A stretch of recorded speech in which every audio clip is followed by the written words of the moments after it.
Muitos aeroportos são construídos perto da água e há uma série de razões para isso.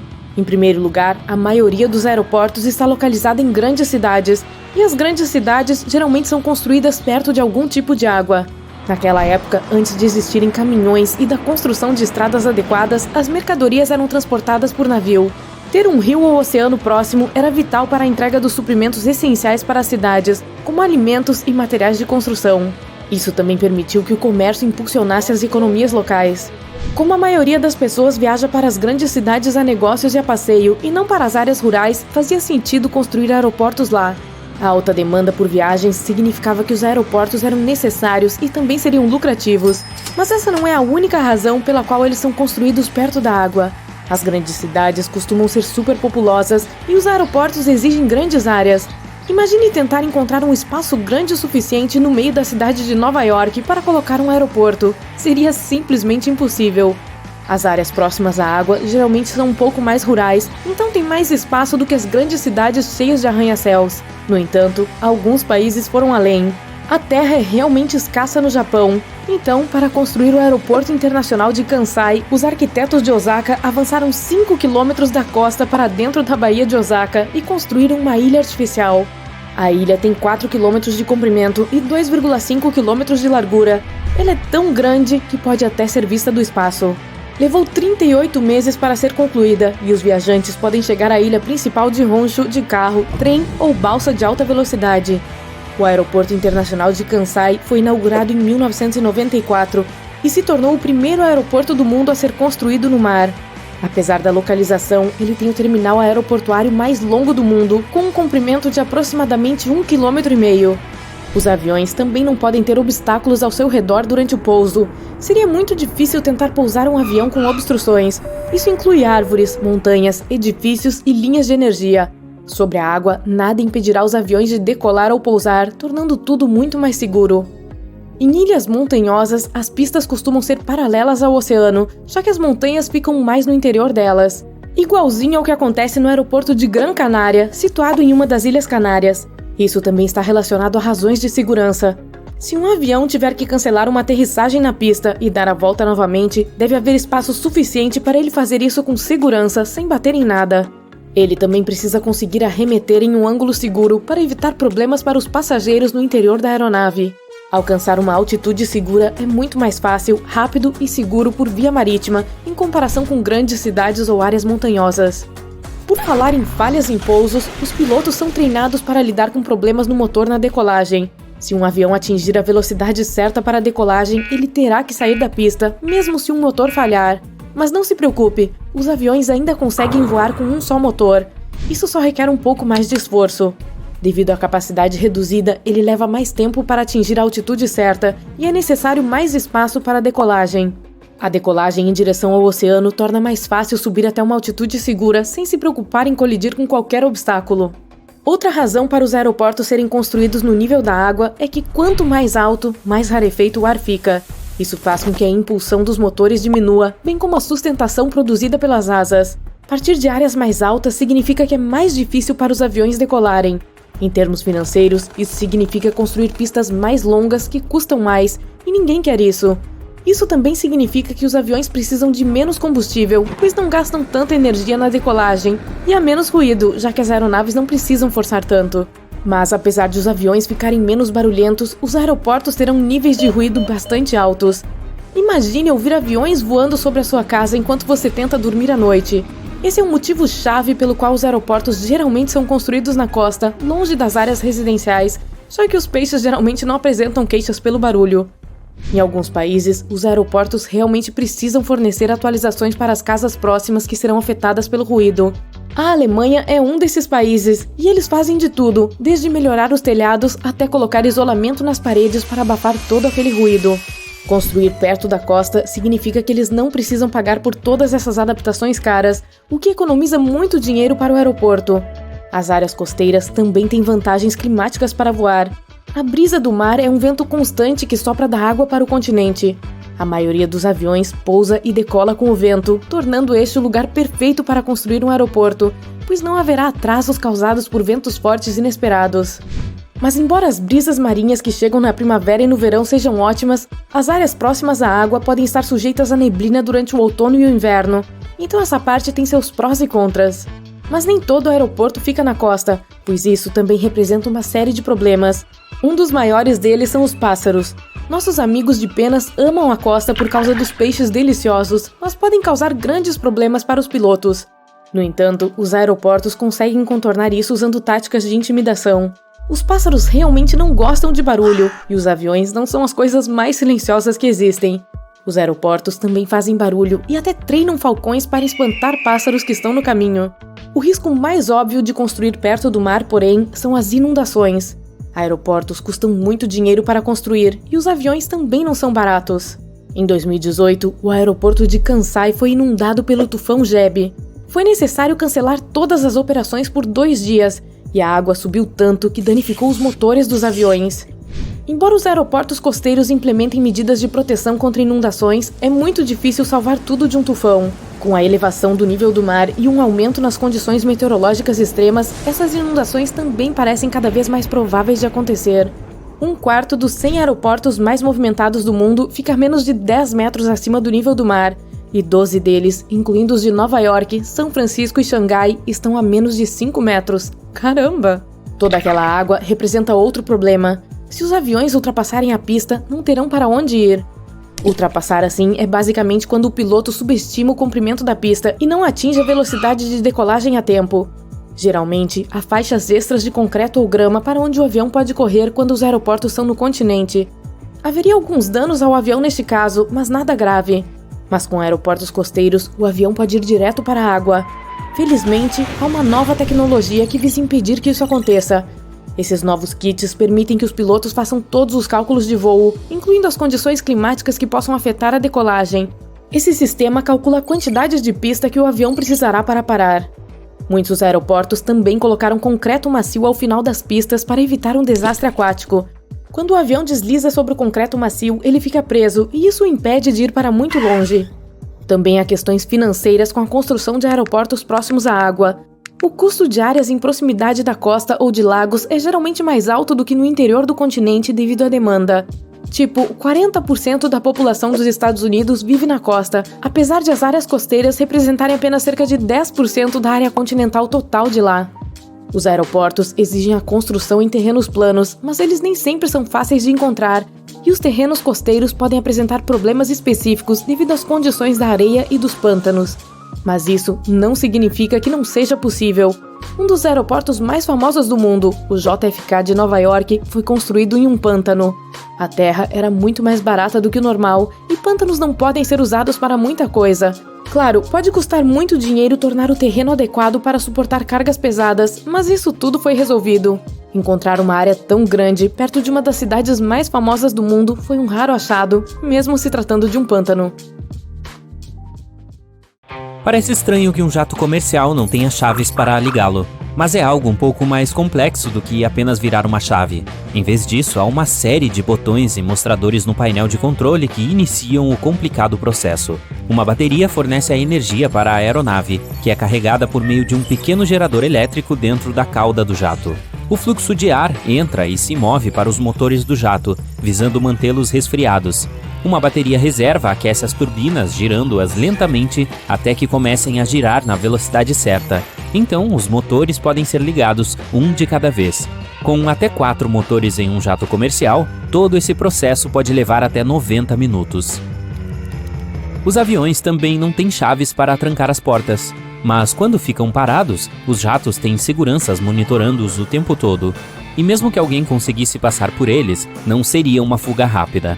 Quando você entra no avião, o capitão fica de olho no processo de embarque. Eles não estão apenas no comando da cabine de comando, mas também da cabine de passageiros.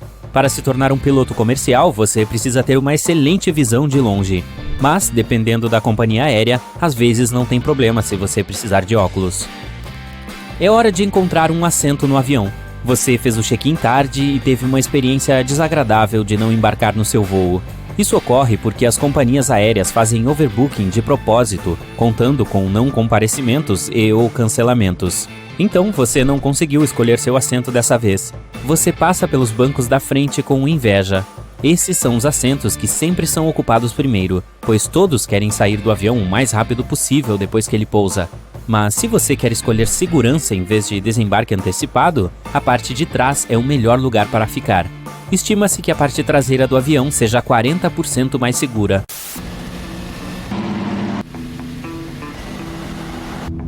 As chances de algo perigoso acontecer com um avião durante um voo são de 1 em 11 milhões.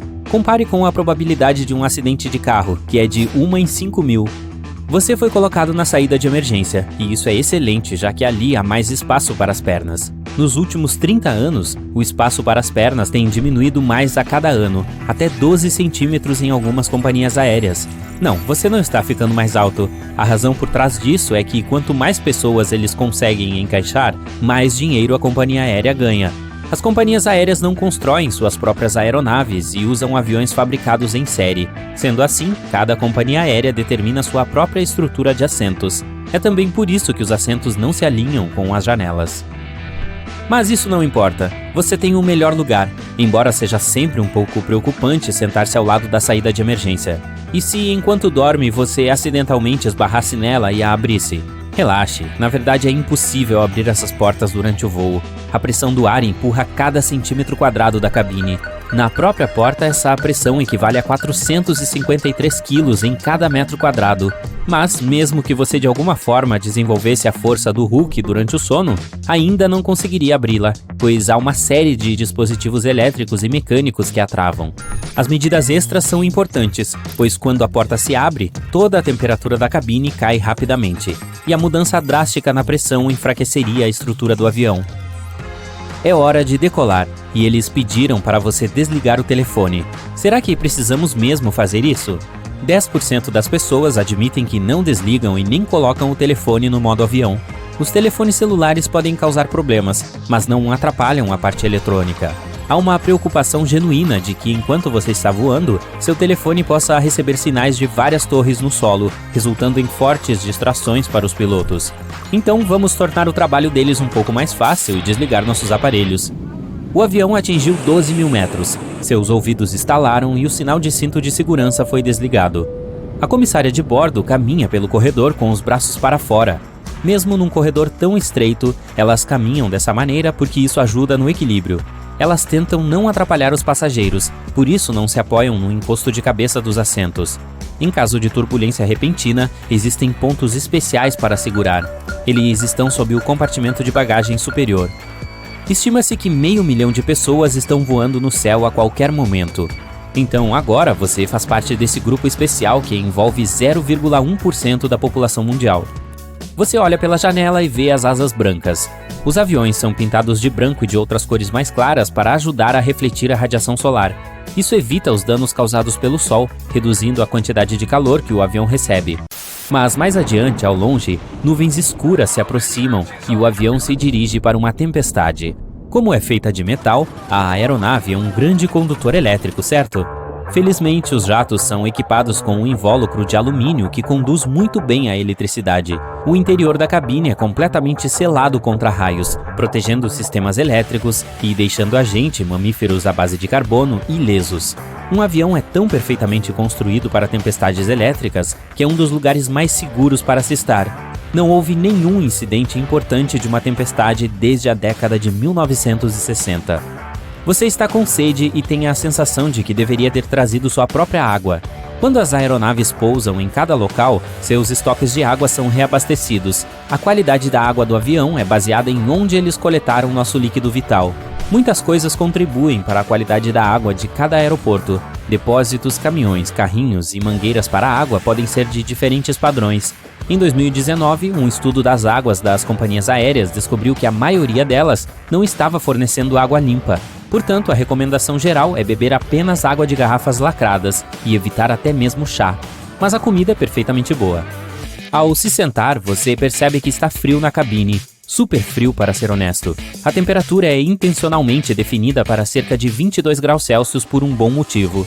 Quando as pessoas ficam vulneráveis ao desmaio, é por não receberem oxigênio suficiente. Quando há ar quente misturado com alta pressão na cabine, o desmaio se torna mais comum. Assim, enquanto o ar frio ajuda quem precisa, você ganha um cobertor para o seu conforto. Aquecido com o cobertor, você percebe o ar seco passando pelo nariz, desidratando os lábios e os olhos. Mas não se preocupe, o ar é totalmente seguro e muito limpo. 40% do ar é reciclado e passa por um sistema de limpeza completo para remover toda a poeira e as bactérias transportadas pelo ar. Os outros 60% vêm de fora. Os níveis de umidade do ar ficam muito baixos, e é por isso que você sente todo aquele desconforto. Agora está escuro lá fora quando o avião começa a descer para pousar e as luzes estão reduzidas. As luzes reduzidas não são para os pilotos ou tripulantes, ou para os que estão no aeroporto. São para você. Se algo der errado durante o pouso quando estiver escuro, eles terão que iniciar um procedimento de emergência. As luzes baixas estão lá para ajudar seus olhos a se ajustarem e te auxiliar a seguir em direção à saída no escuro com mais facilidade. Mas felizmente, hoje não será necessário, pois sua viagem chegou ao fim.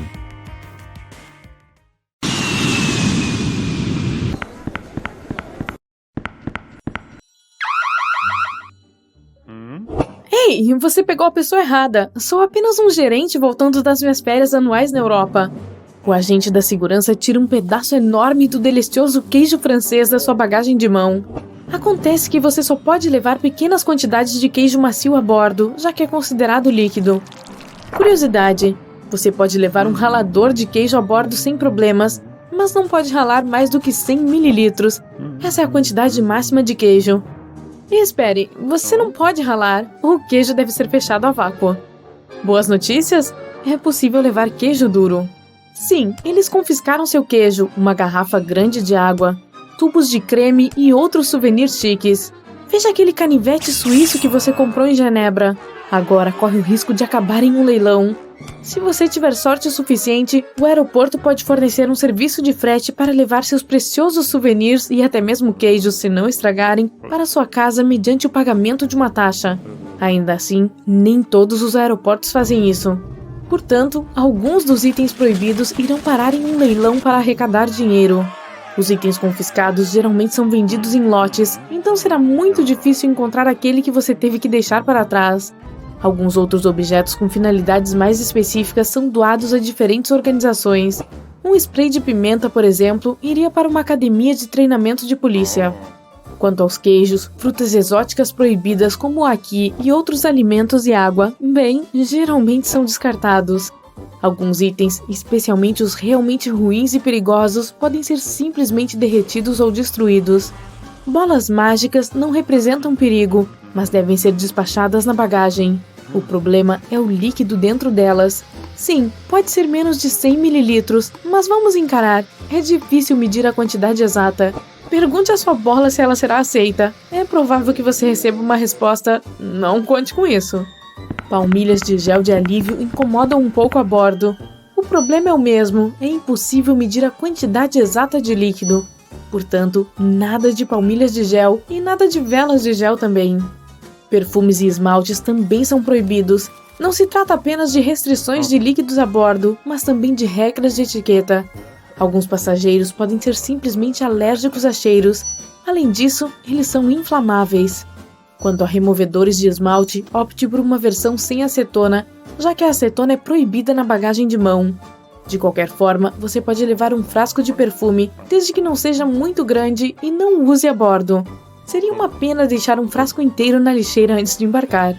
Ainda assim, você pode entrar sorrateiramente no avião com mais de 100 ml do seu creme favorito, alegando que é um medicamento de que você realmente precisa, mas é necessário avisar o aeroporto com antecedência.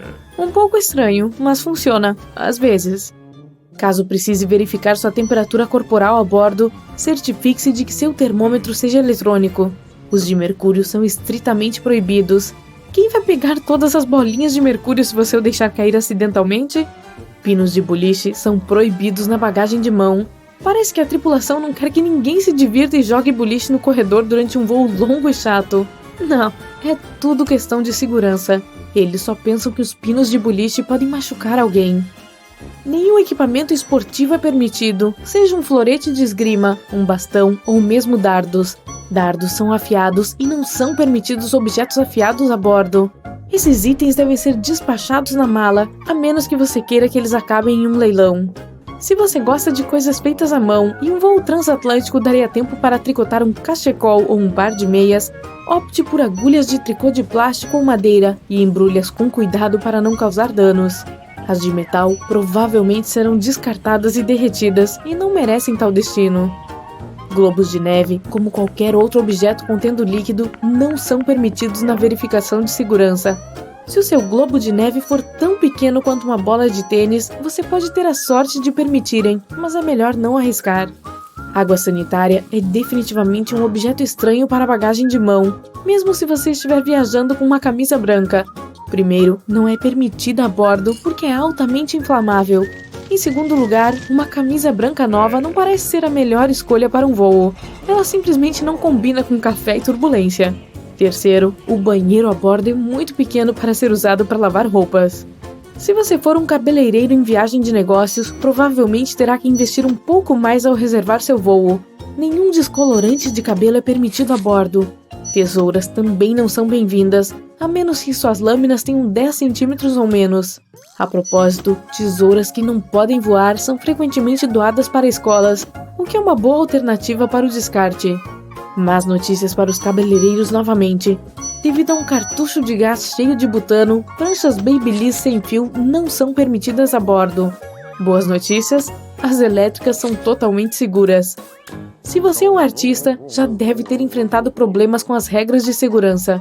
Você não ia querer que suas tintas congelassem ou estragassem na seção de bagagem, então certamente gostaria de trazê-las a bordo. A segurança pode aceitar suas tintas a óleo desde que tenham menos de 100 ml, mas não há como você levar a terebintina, pois é extremamente inflamável. Caso você não goste da comida no avião e não tenha pedido uma refeição a bordo com antecedência, pode levar qualquer panela ou frigideira a bordo para preparar você mesmo. Não, você não pode cozinhar e também não pode levar uma panela de ferro fundido. Elas são muito pesadas e é por isso que provavelmente são perigosas. Se um agente da segurança a confiscar, não será doada para uma cozinha local, provavelmente será derretida. Se você quiser tomar alguns smoothies gelados feitos com frutas frescas que são permitidas a bordo, como uma maçã ou uma banana, temos uma má notícia. Liquidificadores são permitidos apenas no caso de as lâminas serem removidas. Então, tecnicamente, não é mais um liquidificador. Ei, é aqui que você precisa do ralador de queijo. Bombinhas de Natal inglesas podem criar uma atmosfera maravilhosa de alegria e felicidade durante as férias de Natal, mas não trazem nada além de bagunça a bordo. Elas fazem um som de estalo ao serem puxadas, o que pode assustar outros passageiros. Elas também não são permitidas em bagagens despachadas, assim como bombinhas e estrelinhas de festa. Saltos altos e solas grossas não são proibidos, mas causam alguns problemas. Se você estiver usando algo assim, pode ser solicitado que o tire para que seja digitalizado. Claro que há algumas capas de plástico para sapatos, mas o chão do aeroporto está infestado de germes. Os vestidos de noiva também são um problema. Alguns vestidos simplesmente não cabem na máquina de raio-x, então pode ser necessário que sejam examinados novamente. Fãs de camping, cuidado! Você provavelmente deseja despachar a bagagem necessária para sua viagem. Por isso, certifique-se de despachar as estacas da barraca também. Porém, se viajar apenas com uma mochila de mão, provavelmente precisará comprar algumas quando chegar ao seu destino. Por serem objetos pontiagudos, as estacas não são permitidas a bordo. É difícil imaginar alguém tendo uma furadeira dentro de sua pequena bagagem de mão, mas de qualquer forma, isso não é permitido. Então, se você é uma pessoa criativa que quer levar uma furadeira para casa como lembrança das férias, porque os ímãs de geladeira já estão manjados, terá que despachá-la. Se você quiser entrar sorrateiramente em um avião com uma geladeira DIY de gelo seco, é quase certo que irá falhar. Isso é inflamável, então os regulamentos de segurança definitivamente o proíbem a bordo. Você pode levar até 2,5 kg de gelo seco, mas é necessária a permissão da companhia aérea. Qualquer artigo com a lâmina descoberta não é permitido pela segurança. Em vez disso, aparelhos de barbear descartáveis ou cartuchos de lâminas podem ser levados a bordo. Cortadores de caixa e estiletes, com uma minúscula exceção de uma faca de manteiga lisa, devem estar na bagagem despachada. Sabonetes são permitidos a bordo, mas não entre em pânico se um agente da segurança quiser verificar sua bolsa depois de digitalizá-la. Podem parecer um pouco estranhos na tela e enganá-los. O sabonete líquido, em vez disso, segue a regra universal dos líquidos. As regras para baterias podem variar. Baterias de 100 ml sujeitas a derramamento não são permitidas nem na bagagem de mão, nem na despachada. E as baterias de lítio também não podem ser transportadas a bordo, apenas porque, se danificadas, podem causar um incêndio. Sei, você viaja com seu senhor gatinho. E sim, uma ponteira laser é o brinquedo favorito do seu amigo peludo. Você vai ter que se virar sem isso dessa vez, amigo. Ponteiras a laser não são permitidas na bagagem de mão, nem na despachada. Uma bengala pode ser usada como um dispositivo de mobilidade e depois permitida a bordo. Mas, surpreendentemente, a segurança pode proibir esse item às vezes. Avise sua companhia aérea com antecedência. Boa viagem!